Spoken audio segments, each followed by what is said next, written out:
আপনারা জানেন আমাদের রাজ্যে 2018 সালের পর বিজেপি নেতৃত্বাধীন কখনো আইপিএফটি কখনো তিপ্রামথার যে জোট সরকার, এই জোট সরকার ডাবল ইঞ্জিনের স্লোগান দিয়ে আমাদের রাজ্যের ক্ষমতায় বসছিল।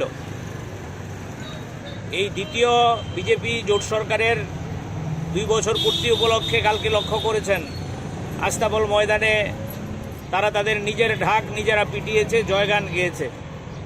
কিন্তু মানুষ তার নিজের অভিজ্ঞতায় দেখছে যে মানুষের দৈনন্দিন জীবনের যে সমস্যা, সেই সমস্যার সমাধানের জন্য সরকারি তরফে কোনো উদ্যোগ গ্রহণ করা হচ্ছে না। আগরতলা পৌর নিগম আপনারা জানেন অনেক স্বপ্নের পৌর নিগম। রাজ্যে বামফ্রন্ট সরকার যখন ছিল, এই বামফ্রন্ট সরকার এই পৌর নিগম সেখানে তৈরি করেছিল। সেই 10টি ওয়ার্ড থেকে শুরু করে আজকে 49টি ওয়ার্ড সেখানে আগরতলা পৌর নিগমে, এবং এটা পৌরসভা থেকে এটাকে কর্পোরেশনে রূপান্তরিত করেছিল। আমরা আজকে লক্ষ্য করছি আমাদের রাজ্যের মধ্যে পৌরসভা থেকে পৌর নিগম থেকে শুরু করে সরকারি বিভিন্ন দপ্তরে শুধুমাত্র ব্যর্থতার ছাপ। আপনারা লক্ষ্য করবেন আগরতলা শহরে সন্ধ্যার পর সকালবেলা মশার উপদ্রব, মানুষ ঘরে থাকতে পারে না, সাংবাদিক বন্ধুরা খবর সংগ্রহ করতে পারে না, মন্দিরে গিয়ে পূজারীরা আরতি করতে পারে না, মশার উপদ্রব। ড্রেনের মধ্যে ময়লা, জল উপচে পড়ছে রাস্তায়, এবং আমরা লক্ষ্য করছি রাস্তা পরিষ্কার হচ্ছে না, জলের মধ্যে ময়লা আসছে। এক অভূতপূর্ব পরিস্থিতি আগরতলা পৌর নিগমের।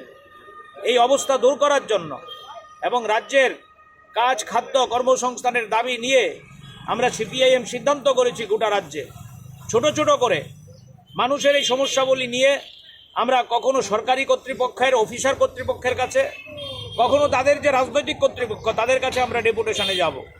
আজকে সিপিআইএম মধ্য বনমালীপুর অঞ্চল কমিটির আহ্বানে এই 21 নম্বর ওয়ার্ডে আপনারা লক্ষ্য করেছেন এই বিক্ষোভ এবং প্রতিবাদ, এবং তারা ডেপুটেশনে সেখানে যাবেন, এই উদ্দেশ্য নিয়েই আমরা আজকে এখানে মিলিত হয়েছি। আমরা সাংবাদিক বন্ধুরা আপনারা এসছেন, আপনাদের মধ্য দিয়ে রাজ্যের মানুষের কাছে আহ্বান রাখতে চাই, সাধারণ মানুষের কাছে, তারাও যাতে আমাদের এই যে আন্দোলন, বিক্ষোভ, সমস্যা নিয়ে লড়াই, এই লড়াইয়ের পাশে এসে দাঁড়ায়। মানুষ ভয়ে মুখ খুলতে চাইছে না। মানুষ সমস্যা নিয়ে লড়াই করলে, আন্দোলন করলে তাদের উপর নানান কায়দায় আক্রমণ নামিয়ে আনা হয়। আপনারা শুনলে অবাক হবেন, আমাদের ধর্মনগরের মহকুমার একজন বিধায়ক শৈলেন্দ্রনাথ, ওনার আগর বাগানে সেখানে আগুন লাগিয়ে দিয়েছে। গত পরশুদিন নরসিংগড়ে সিপিআইএম সমর্থক দরদি একজনের বাড়ি পেট্রোল বোমা দিয়ে জ্বালিয়ে দিয়েছে। কেন?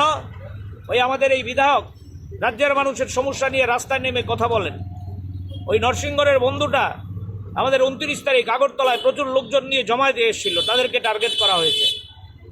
সুতরাং এই রাজ্যের মধ্যে যে অপশাসন, রাজ্যের মধ্যে এই ডাবল ইঞ্জিনের নামে যে স্বৈরশাসন, এই স্বৈরশাসন থেকে মুক্তির জন্য মানুষের জীবন যন্ত্রণা নিয়ে আমরা রাস্তায় নেমেছি, আমরা রাস্তায় থাকব।